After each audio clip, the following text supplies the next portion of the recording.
Hello everyone, कैसे हैं आप सब लोग।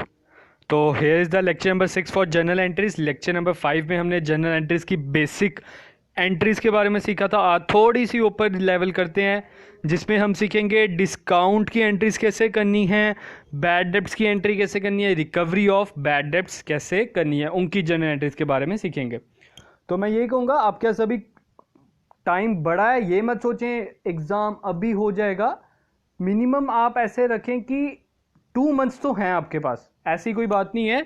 तो आप सभी मतलब जैसे लगे सर जल्दी से सिलेबस कंप्लीट करा दो, सिलेबस कंप्लीट करा दो, तो आराम से अपनी प्रिपरेशन करो। आपकी रिवीजन क्लासेस चल रही हैं, साथ में जो हम आपको एंड में होमवर्क दे रहे हैं उसकी प्रैक्टिस करो, ठीक है। तो चलो स्टार्ट करते हैं लेक्चर नंबर 6। उससे पहले आपको पिछला जो होमवर्क दे रहा हूं उसके आंसर आप देख सकते हो। फर्स्ट है the amount brought in by owner of the business. बड़े से बच्चे मैं देख रहा हूं अभी भी क्या गलती कर रहे हैं, उन्हें जर्नल एंट्री करना आती है लेकिन वो क्वेश्चन ध्यान से नहीं पढ़ रहे। Owner of the business should be credited to है, इसमें आपने क्रेडिट वाला ऑप्शन लिखना है। क्रेडिट वाला ऑप्शन आपका ओनर कैपिटल है, बड़े से स्टूडेंट्स ने कैश लिख दिया था उधर, तो ये गलत है, ये ध्यान से देखिए। नेक्स्ट है sales made to Ahmed on credit should be debited to. जो आपने अहमद को सेल करनी है on credit should be debited to. आप किसको डेबिट करोगे? तो इसमें आप देख सकते हो जो आपने सेल करनी है अहमद को ऑन क्रेडिट, इसमें इसकी जर्नल एंट्री क्या हो जाती है।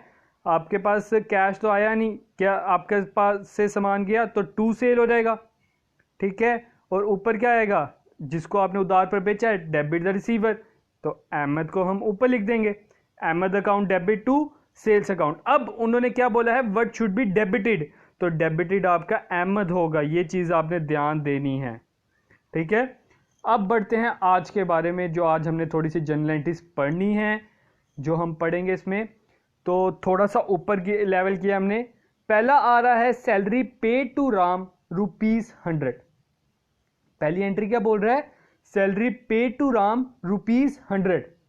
मैंने बोला था जब पैसा आ गया, पेड का इधर मतलब क्या है, जैसे आपको इंग्लिश आप इतनी जानते ही हो, इधर पेड का मतलब है पैसा दे दिया है, तो राम की वैल्यू खत्म होगी ना। और पहली बात, जब भी आपका इधर बिजनेस से रिलेटेड कोई एक्सपेंस होगा तो उधर नाम की कोई वैल्यू नहीं है, उधर नाम की कोई वैल्यू नहीं है। जब भी वो होगा बिजनेस का एक्सपेंस होगा। अगर ये जो राम है हमारा कोई डेटर या क्रेडिटर होता तो हम इसे कंसिडर करते, तो इसका खाता हमारे उसमें बिजनेस की लेजर में खुलता। लेकिन अगर बाय चांस हम इसे सैलरी पे नहीं भी करते हैं तब भी हम अपने इसमें राम नहीं लिखेंगे, हम सिंपल सैलरी आउटस्टैंडिंग लिख देंगे, उसमें राम नहीं लिखेंगे, ठीक है। तो आपने ये चीज देख रहे हो, सैलरी पेड टू राम, तो मैं राम को कैंसिल ही कर देता हूं। पहले पहले आप देख रहे हो पेड, पेड का मतलब क्या हो गया, कैश चला गया, कैश चला गया, तो मैं टू कैश लिख देता हूं। अब salary, salary is your expense that is nominal account. Salary क्या है, नॉमिनल अकाउंट।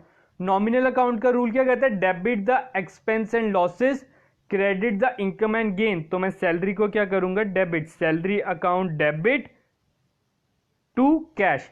अगर इसमें आपको क्वेश्चन पूछा जाता है which account is to be debited, तो इसमें आपने कौन से अकाउंट को डेबिट किया है, date is salary account.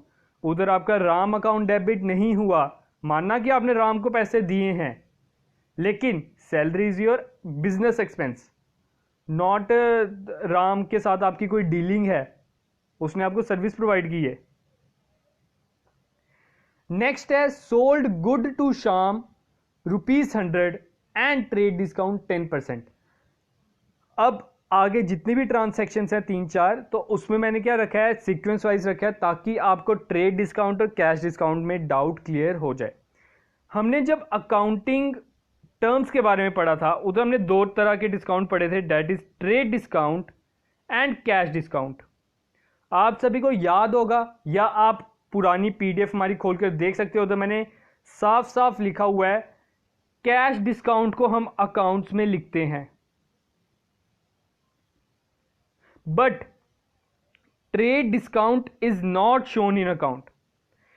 Trade discount आपके जर्नल एंट्रीज या लेजर या बैलेंस शीट कहीं भी शो नहीं होगा। ट्रेड डिस्काउंट, ट्रेड डिस्काउंट आपका कोई काम नहीं है, ट्रेड डिस्काउंट का बस उधर अमाउंट आपने डिडक्ट करनी है और कुछ नहीं। लेकिन कैश को आपने जब अगर कैश डिस्काउंट लिखा है उसे आपने अपनी बुक्स ऑफ अकाउंट्स में जरूर डालना है। आगे जैसे मैं क्वेश्चन कराऊंगा आपके डाउट क्लियर होंगे। देखो क्वेश्चन पहला क्या लिखा है, सोल्ड गुड्स टू शाम ₹100, ट्रेड डिस्काउंट 10%। आपने शाम को 100 रुपए का सामान बेचा और उसे ट्रेड डिस्काउंट दिया 10%, तो सामान बेचा 100 का, ट्रेड डिस्काउंट हो गया 10%, 100 का 10%, 10। ठीक है, कितने का सामान बेचा? अब 90 रुपए का। आपके पास पैसा कितने आए? 90। कैश कितना आया आपके पास? 90। लेकिन कैश अभी नहीं आए। इधर क्या लिखा है? सोल्ड गुड्स टू शाम। कैश तो वर्ड यूज नहीं हुआ, तो हम वर्ड क्या यूज करेंगे? शाम ही करेंगे। डेबिट द रिसीवर, शाम अकाउंट डेबिट टू सेल्स। शाम में भी 90 और सेल्स में भी 90, दोनों साइड कितने कितने आ जाएंगे? 90 रुपीज। हमने जो 10 रुपए ये डिस्काउंट था इसे हमने शो नहीं करना, हमने उसे डिडक्ट करके शो करना बस, और कुछ नहीं। अब देखो अगला क्वेश्चन, ध्यान से देखो। इधर मैं कैश डिस्काउंट ले आया हूं, sold goods to Ram ₹100 and given him cash discount of 10%। इसमें भी सेम ही बनेगी। आपकी सामान कितने का था? 100 रुपए का, डिस्काउंट आपने दिया 10 रुपए का, अमाउंट कितनी होगी? 90 रुपए। अब राम को आपने सामान बेचा, कैश तो मैंने इधर नहीं लिखा लेकिन कैश डिस्काउंट लिखा है, इसका मतलब कैश ही आया है। जब भी आप उसे कैश डिस्काउंट देते हो ना तो इसका मतलब कैश ही आया है, तो हम क्या लिखेंगे इसे? Cash account debit, cash account debit to sales, to sales. Cash आपके पास कितना आया? 90 का, कैश की जगह मैं लिख दूंगा 90। सेल्स आपने कितने की? 90 नहीं 100। इसमें आपने कंसिडर करना है डिस्काउंट को, कैश डिस्काउंट दिया है। अब आप देख रहे हो हमारा डेबिट और क्रेडिट इक्वल नहीं है, डेबिट में 90 आया, क्रेडिट में 100 आया, ये तो गलत एंट्री हो गई। तो इसलिए मैंने आपको क्या बोला, कैश डिस्काउंट हमने शो करना होता है तो हम कैश के साथ एक को डेबिट डाल देंगे, that is discount allowed account debit. Discount allowed account debit, कितने का डिस्काउंट मिला? 10। अब आप देख सकते हो डेबिट और क्रेडिट इक्वल हैं। डेबिट कितना है? 100, क्रेडिट कितना है? 100। तो आप कह सकते हो your debit and credit are equal now. क्या होगी इसकी एंट्री? मैं एक बार फिर से लिख देता हूं, cash debit, discount debit to sales account. Cash कितना है आपके पास? 90, डिस्काउंट आपने उसे दिया 10 रुपए का, और सेल कितने की? 100 रुपए की। तो ये आपकी जर्नल एंट्री है, इसका आपने ध्यान रखना है। हमने ऊपर वाली जो एंट्री की उसमें हमने डिस्काउंट नहीं डाला, because trade discount is not shown in your books of account. Next आगे बढ़ते हैं। Received 90 from Shyam in full settlement of his account ₹100। आपने श्याम से फुल सेटलमेंट, फुल सेटलमेंट का मतलब बार्गेनिंग करके, भाई मैंने इतने ही देने हैं, आपने उधर शाम से कितने रुपीस रिसीव किए? 90। उससे आपने लेने कितने थे? ऑफ हिज अकाउंट, उसके अकाउंट से हमने लेने थे 100 रुपए, लेकिन मिले हमें सिर्फ और सिर्फ 90। तो इसकी क्या जनरल एंट्री होगी? तो इसकी जनरल एंट्री भी same as with the cash discount. जो हमने कैश डिस्काउंट की तरह पढ़ा ना, उसी की तरह ये सेम है। ये आपको ट्रेड डिस्काउंट नहीं है, ये आपका कैश डिस्काउंट ही है। तो इसकी एंट्री भी क्या हो जाएगी? Cash account debit, discount account debit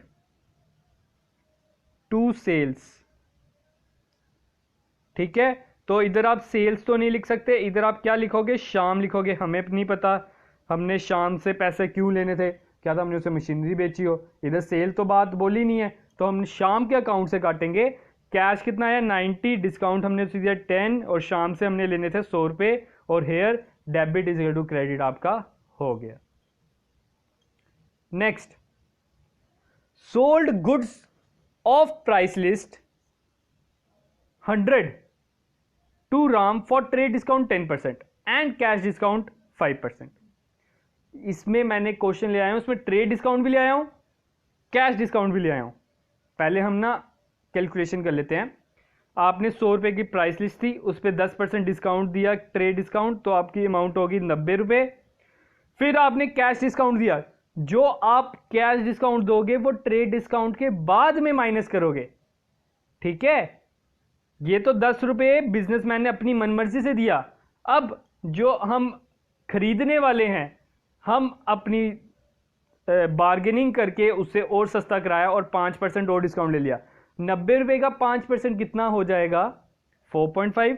तो 4.5 हम इसमें से माइनस कर देंगे, तो 90 में से 4.5 काटे तो कितने अमाउंट हो गई?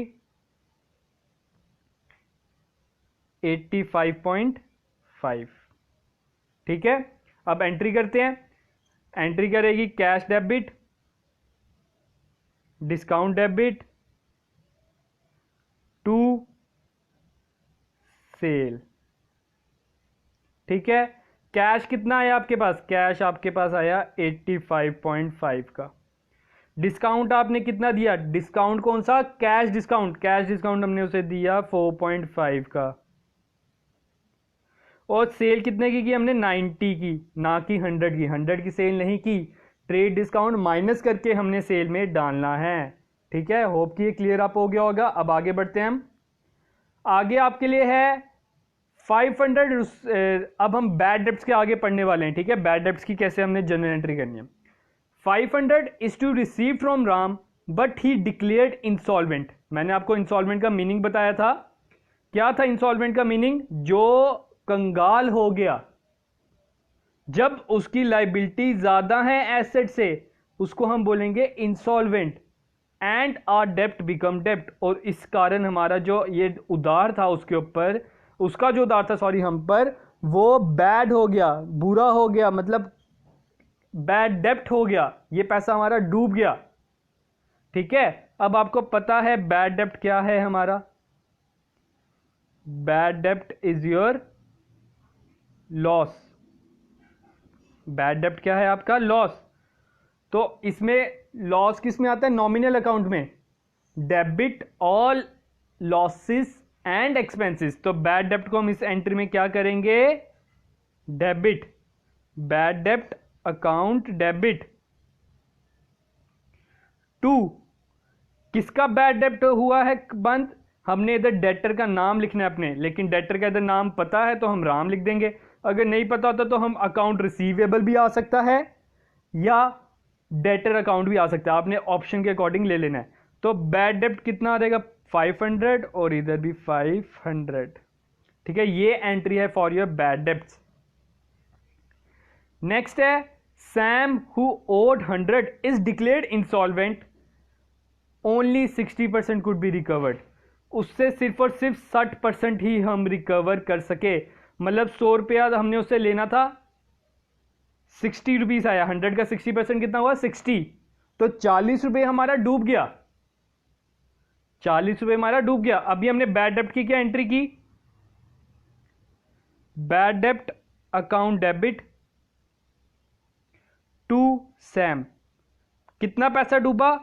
100 नहीं, 100 रुपीज हमारे नहीं डूबे, हमारे डूबे हैं 40 रुपये। बैड डेप्ट में हम उतने ही डालेंगे, ठीक है। और एक और एंट्री बनती है, हमारे पास 60% पैसा आया भी तो है। 60% पैसा आने का मतलब क्या हुआ? जो आया वो डेबिट, जो गया वो क्रेडिट। इसकी एंट्री क्या हो जाएगी? कैश टू सैम, 60 और 60।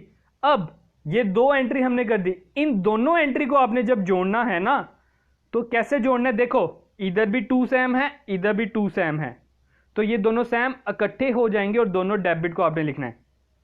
कैश अकाउंट डेबिट, सेकंड क्या था हमारा? बैड डेप्ट account debit to Sam. Sam से हमने लेना था 100 रुपये, 40 रुपये हमारे बैड डेप्ट में डूब गए, तो मैं इधर 40 रुपये डालूंगा। और कैश हमारे पास आया 60, तो मैं 60 इधर डाल दूंगा। आपकी एंट्री होगी debit is equal to credit, hence इसकी एंट्री हमने कर ली सॉल्व। आपको इसी तरह का इसमें एमसीक्यू पूछा जा सकता है। इसमें क्या क्या डेबिट करेंगे? इसमें हम डेबिट करेंगे कैश अकाउंट डेबिट, सेकेंडली हम डेबिट क्या करेंगे इसमें?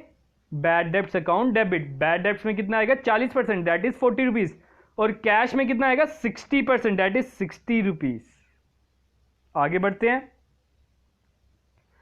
अगला है received ₹400 from Ram against the डेप्ट रिटर्न ऑफ बैड प्रीवियसली। अब हमने बैड डेप्ट रिकवर कर लिया, बैड डेप्ट रिकवर कर लिया। ऊपर देखो जैसे हमारा पैसा डूब गया था ना, अब क्या हुआ, उसके पास पैसा आ गया, कहता अच्छा भाई ले ले तू मेरे से पैसे, जो मेरे पैसे तूने डुबो दिए थे, जो मेरे पैसे डूब गए थे, ये ले तू पैसे ले ले, मेरे पास आ गए हैं। ठीक है, तो वो क्या कह रहा है, 400 रुपये उसने रिसीव किए राम से अगेंस्ट द बैड डेप्ट रिटर्न ऑफ प्रीवियसली। तो बैड डेप्ट रिकवर्ड, इसका मतलब क्या हो गया, बैड डेप्ट रिकवर्ड। बैड डेप्ट रिकवर्ड आपका क्या हुआ, इज योर इनकम, है ना, पैसा आ रहा है। तो इनकम के टाइम हम क्या करते हैं, debit expenses and losses, credit income and gain. तो हम 2 बैड डेप्ट्स रिकवर कर देंगे। ठीक है, और कितना रिकवर किया, 400। और ऑब्वियस ही बात है, इसमें आपके पास पैसा आया तो हम इधर कैश को डेबिट कर देंगे। आपके पास राम थोड़ी आया, आपके पास क्या आया, कैश आया। तो cash account debit 2 bad debts recovered 400 और 400 इज योर आंसर। इसकी जनरल एंट्री क्या हो गई, cash account debit 2 bad debts recover account. अब आगे आपके लिए थोड़ा सा होमवर्क है, इसके आप आंसर लिख के दे देना। Which of the following entry will be recorded when the bad debts are recovered. Recently अभी मैंने एंट्री बता दी है, इसका आंसर आपने देना है। ठीक है, 4 ऑप्शन दे दिए हैं।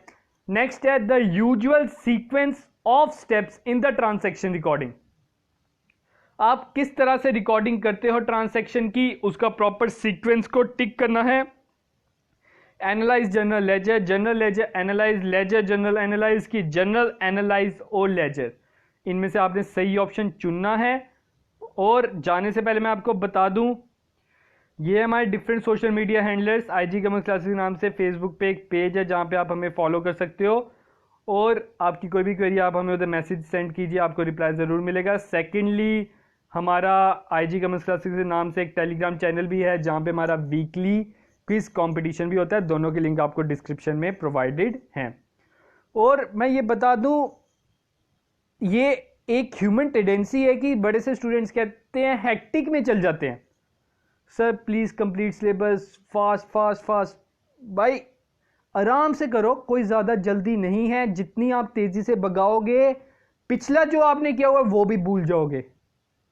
ठीक है, आराम से, हैव पेशेंस। मैं यही कहूँगा, जो इंसान दिन का एक टॉपिक भी अच्छी तरह अगर आप कर लो ना, that is more than enough. आप कह सकते हो आपके 6 सेक्शंस हैं, टोटल कितनी सेक्शंस है आपकी, 6 सेक्शंस में अगर मैं प्लस भी करूं, कितने टॉपिक्स होंगे, हर एक के टॉपिक अगर हम प्लस करें तो बिलो 100 है, मैं ये कह सकता हूं, बिलो 100 है। 90 ले लेते हैं हम, ठीक है, 15 टॉपिक्स पर सेक्शन। तो आप देख सकते हो 90 डेज में आपका सिलेबस कंप्लीट हो सकता है। 90, एक दिन में अगर आप एक टॉपिक भी खत्म करो तो ये मत करो कि आप तेजी की ओर बढ़ें, अपना पिछला सारा भूलते रहें और तेजी करते रहें। आपको मैं बस यही सजेशन दूंगा, पेशेंस रखो, बस सब कुछ आपको कवर कराया जाएगा। तो आज के लिए इतना ही। Thank you, have a good day.